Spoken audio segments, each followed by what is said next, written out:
अच्छा सकलैन साहब, पाकिस्तान ने हाकी वर्ल्ड कप खेलिया है और जड़ा अपना टाइटल की दौड़ तो असी बाहर हो गए हैं। तुसी की समझते कि कितने कितने खामियां पाकिस्तान टीम के नजर आईयां ने? जी बिल्कुल मियाँ साहब, वर्ल्ड कप जो है उस तो पहले तो देखो प्रो लीग के पाकिस्तान की परफॉर्मेंस ज्यादा अच्छी नहीं थी, सारे मैच हार गए सी ते ज्यादा एक्सपेक्टेशन भी नहीं थी कि पाकिस्तान टीम वर्ल्ड कप जीतने वास्ते जा रही है।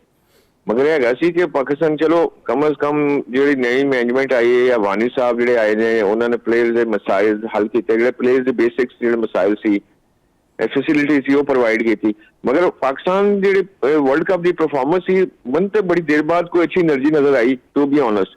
और पाकिस्तान जो वो बड़े मैच जो कह लो पैशंस नाल एनर्जी नाल खेले है, वो के पाकिस्तान ने मैच जरूर हारे ने और बराबर किया है। मगर पाकिस्तान जो मेरे ख्याल के आने वाले वक्तों के नजर आ रहे कि कुछ ना कुछ करेगा। मगर जिस तरह तुम खामियां की गल कर रहे हो, खामियां प्लेंटी कॉर्नर से बहुत ज्यादा जो वो नजर आया कि पाकिस्तान की रेशो जी वो तकरीबन 15% भी नहीं गया वर्ल्ड कप प्लेंटी कॉर्नर की कन्वर्टेशन जी है। और बाकी अगर तुम कंपेरिजन करो, मगर मैं टॉप टीमां नहीं करता, साउथ अफ्रीका या फ्रांस वाली देखो उन्होंने 50% जी ना प्लेंटी कॉर्नर की जी वो है कन्वर्सेशन।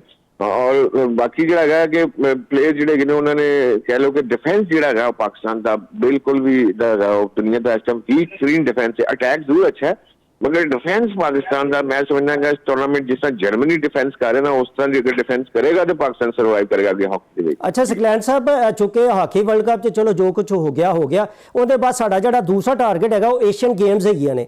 एशियन गेम्स एक दफा फिर साडा इंडिया के नाल टकरा होएगा। होर किहड़ियां टीमां हैगियां ने जिहड़ियां पाकिस्तान नूं टफ टाइम दे सकदियां हैगियां ने? जी बिल्कुल, अगर तुम लास्ट अगर मैच जड़ा बेल्जियम का और मलेशिया का आया अगर तुम वो देखो या जो जापान का जो मैच जो जर्मनी आया वो देखो एशियन टीमां बहुत अच्छा खेल रही हैं वर्ल्ड कप के चाहे हार जरूर गई एक एक दो गोल के मार्जिन तो, मगर वो लीड लैके मगर तीसरे चौथे क्वार्टर जाके हारियां ने।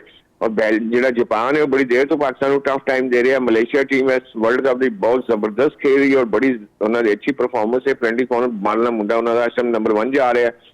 उस तो अलावा अगर तुम चाइना की गल करो, पाकिस्तान के पूल है चाइना बिल्कुल नहीं ईजी लै सकते क्योंकि चाइना टीम का जो कोच है इस टाइम हॉलैंड का मिचेल्स कोच है जो दुनिया नंबर 1 कोच है। और तकरीबन वो 2-3 महीने तो यूरोप की टीम है पोलैंड मैचेस वगैरह खेल रहे हैं और पूरी तैयारी चाहन के पाकिस्तान का पूल जो इंडिया तो ऑलरेडी देख रहे हो इंडिया टीम बड़ी अच्छी है।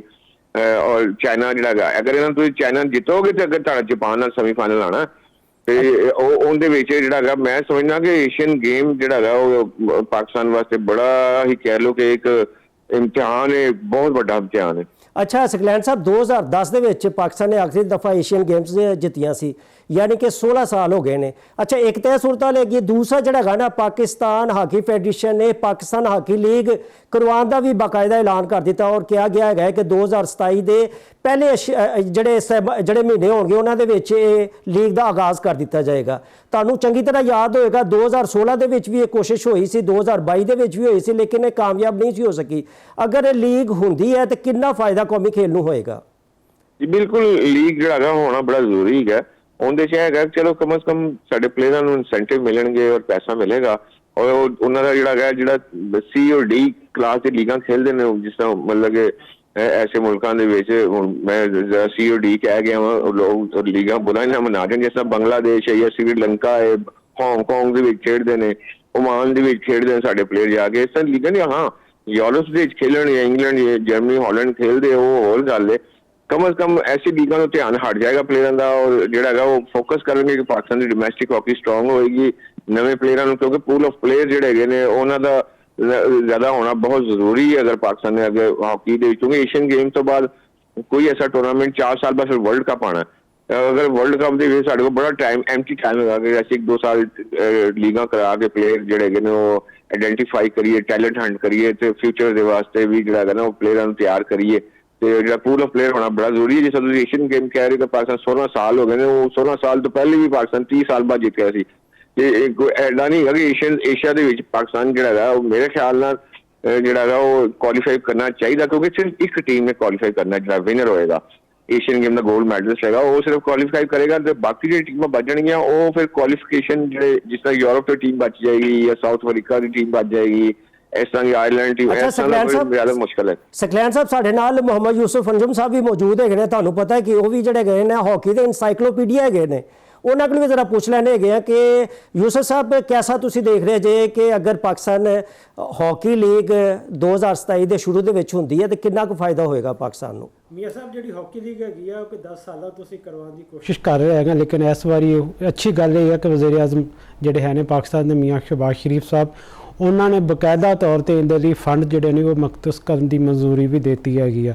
ਯਾਨੀ ਕਿ ਜਿਹੜੇ ਸਾਡੇ ਮਸਾਇਲ ਸਨ ਕਿ ਸਾਡੇ ਕੋਲ ਫੰਡਸ ਦੀ ਕਮੀ ਸੀ ਉਹ ਤੋਂ ਦੂਰ ਹੋ ਗਏ ਨੇ। ਹੁਣ ਚੀਜ਼ਾਂ ਨੇ ਟੈਕਨੀਕਲੀ ਤੌਰ ਤੇ ਇਹ ਚੂੰਕਿ ਜਿਹੜਾ ਪ੍ਰੋਜੈਕਟ ਹੈਗਾ ਇਹ ਆਪਣਾ ਵਜ਼ੀਰ ਆਜ਼ਮ ਯੂਥ ਪ੍ਰੋਗਰਾਮ ਦੇ ਚੇਅਰਮੈਨ ਰਾਣਾ ਜਿਹੜਾ ਆਪਣਾ ਮਸ਼ਹੂਦ ਨੇ ਉਹਨਾਂ ਦੀ ਯਾਨੀ ਕਿ ਹੈ ਸੀ ਕਿ ਉਹ ਲੀਗ ਉਹਨਾਂ ਨੇ ਲੈ ਕੇ ਚੱਲਣਾ ਹੈਗਾ। ਉਹਨਾਂ ਦੀ ਜ਼ੇਰੇ ਕਿਆਦਤ ਬਹੁਤ ਸਾਰੀਆਂ ਮੀਟਿੰਗਸ ਵੀ ਹੋ ਚੁੱਕੀਆਂ ਜਿਨ੍ਹਾਂ ਜਿਹੜੇ ਸਦਰ PH ਮਹੀਉਦੀਨ ਵਾਨੀ ਸਾਹਿਬ ਉਹ ਵੀ ਹਿੱਸਾ ਸਨ। ਤੇ ਪਾਕਿਸਤਾਨ ਹਾਕੀ ਫੈਡਰੇਸ਼ਨ ਉਹਦਾ ਪਾਰਟ ਜ਼ਰੂਰ ਹੋਏਗੀ, ਲੇਕਿਨ ਜਿਹੜਾ ਅਸਲ ਟਾਸਕ ਹੈਗਾ ਉਹ ਵਜ਼ੀਰ ਆਜ਼ਮ ਯੂਥ ਪ੍ਰੋਗਰਾਮ ਦੇ ਚੇਅਰਮੈਨ ਰਾਣਾ ਮਸ਼ਹੂਦ ਉਹ ਇਨਕੇ ਟੀਮ ਆਪਣਾ ਲੀਗ ਨੂੰ ਲੀਡ ਕਰਨਗੇ। ਤਾਂ ਬਹੁਤ ਅੱਛੀ ਗੱਲ ਹੈਗੀ ਆ ਕਿ ਇਹਦੇ ਲਈ ਇਨਕੇ ਇੱਕ ਵਿੰਡੋ ਤਲਾਸ਼ ਕੀਤੀ ਜਾ ਰਹੀ ਇੰਟਰਨੈਸ਼ਨਲ ਹਾਕੀ ਫੈਡਰੇਸ਼ਨ ਦੇ ਜਿਹੜੇ ਸਦਰ ਨੇ ਇਸ ਵੇਲੇ ਤੈਯਬ ਅਕਰਾਮ ਸਾਹਿਬ, ਜਿਨ੍ਹਾਂ ਨੂੰ ਹੁਣੇ ਗਵਰਨਮੈਂਟ ਆਫ ਪਾਕਿਸਤਾਨ ਨੇ ਤਮਗਾ ਇਮਤਿਆਜ਼ ਵੀ ਦੇਣ ਦਾ ਐਲਾਨ ਕੀਤਾ ਹੈਗਾ। ਇੱਕ ਅੱਛੀ ਸ਼ੁਰੂਆਤ ਨੇ ਪਾਕਿਸਤਾਨ ਹਾਕੀ ਦੇ ਹਵਾਲੇ ਨਾਲ। ਜਦੋਂ ਤੱਕ ਅਸੀਂ ਇੰਟਰਨੈਸ਼ਨਲ ਹਾਕੀ ਫੈਡਰੇਸ਼ਨ ਨੂੰ ਆਪਣੇ ਨਾਲ ਨਹੀਂ ਮਿਲਾਵਾਂਗੇ, ਉਹਨਾਂ ਦੀ ਮੁਸ਼ਾਵਰਤ ਨਹੀਂ ਹੋਏਗੀ, ਉਦੋਂ ਤੱਕ ਅਸੀਂ ਲੀਗ ਨਹੀਂ ਕਰਵਾ ਸਕਦੇ। ਅੱਜ ਬਿਲਕੁਲ ਜਿੰਨੀ ਦੇਰ ਤੱਕ FIH ਸਾਡੇ ਨਾਲ ਸ਼ਾਮਲ ਨਹੀਂ ਹੋਏਗੀ ਅਸੀਂ ਬਹੁਤ ਅੱਗੇ ਨਹੀਂ ਵਧ ਸਕਦੇ। ਸਕਲੈਨ ਸਾਹਿਬ ਆਖਰ ਜੋ ਮੁਕਤਸਰ ਜੋ ਤੁਸੀਂ ਦੱਸਣਾ ਹੈਗਾ ਹੈ, ਕੋਈ ਮੈਸੇਜ ਦੇਣਾ ਚਾਹੋ ਤੁਸੀਂ ਪਾਕਿਸਤਾਨ ਹਾਕੀ ਫੈਡਰੇਸ਼ਨ ਨੂੰ ਔਰ ਪਾਕਿਸਤਾਨ ਹਾਕੀ ਟੀਮ ਨੂੰ? ਜੀ ਪਾਕਿਸਤਾਨ ਹਾਕੀ ਫੈਡਰੇਸ਼ਨ ਨੂੰ ਜਿਹੜਾ ਹੈਗਾ ਉਹ ਇਹੀ ਮੈਸੇਜ ਹੈਗਾ ਕਿ ਤੁਸੀਂ ਜਿਹੜਾ ਹੈਗਾ ਉਹ ਜਿਸ ਤਰ੍ਹਾਂ ਕੰਮ ਕਰ ਰਹੇ ਹੋ, ਜਿਸ ਲਾਈਨਾਂ ਦੇ ਵਿੱਚ ਕੰਮ ਕਰ ਰਹੇ ਹੋ, ਦੇਖੋ ਪਲੇਅਰਾਂ ਦੀ ਸਲਾਹ ਵਾਸਤੇ ਕੰਮ ਕਰ ਰਹੇ ਹੋ। ਵਾਨੀ ਸਾਹਿਬ ਦੇ ਬੜੀ ਦੇਰ ਬਾਅਦ ਕੋਈ ਅੱਛਾ ਪ੍ਰੈਜ਼ੀਡੈਂਟ ਆਇਆ ਟੂ ਬੀ ਆਨੈਸਟ, ਹਾਲਾਂਕਿ ਮੈਂ ਫੈਡਰੇਸ਼ਨ 'ਚ ਨਹੀਂ ਹੈਗਾ ਮਗਰ ਫਿਰ ਵੀ ਮੈਂ ਤਾਰੀਫ ਕਰਨ ਦੇ ਮਜਬੂਰ ਹੋ ਗਿਆ ਕਿ ਉਹਨਾਂ ਦੇ ਕੰਮ ਜਿਹੜੇ ਹੈਗੇ ਨੇ ਉਹ ਬਿਹਤਰੀ ਵਾਸਤੇ ਜ਼ਰੂਰ ਜਾ ਰਹੇ ਨੇ। ਔਰ ਇਨਸ਼ਾਅੱਲਾ ਟਾਈਮ ਦਿਓ, ਉਹਨਾਂ ਨੂੰ ਟਾਈਮ ਦਿਓ, ਜ਼ਰੂਰ ਇਨਸ਼ਾਅੱਲਾ ਪਾਕਿਸਤਾਨ ਦੀ ਬਿਹਤਰੀ ਆਏਗੀ। ਔਰ ਪਾਕਿਸਤਾਨ ਜਿਹੜੀ ਟੀਮ ਹੈ ਉਹਦੇ ਵਾਸਤੇ ਮੇਰਾ ਇੱਕੋ ਹੀ ਮੈਸੇਜ ਹੈਗਾ ਕਿ ਖੁਦਾਰਾ ਆਪਣਾ ਡਿਫੈਂਸ ਜਿਹੜਾ ਹੈਗਾ ਉਹ ਬਹੁਤ ਮਜ਼ਬੂਤ ਕਰੋ। ਇਹ ਕਿ 5 ਮਿੰਟਾਂ ਦੇ ਵਿੱਚ ਅਗਰ 2 ਗੋਲ ਖਾ ਜਾਓਗੇ ਤੇ ਫਿਰ ਤੁਸੀਂ ਮੈਚ ਦੀ ਕਮਬੈਕ ਨਹੀਂ ਕਰ ਸਕਦੇ।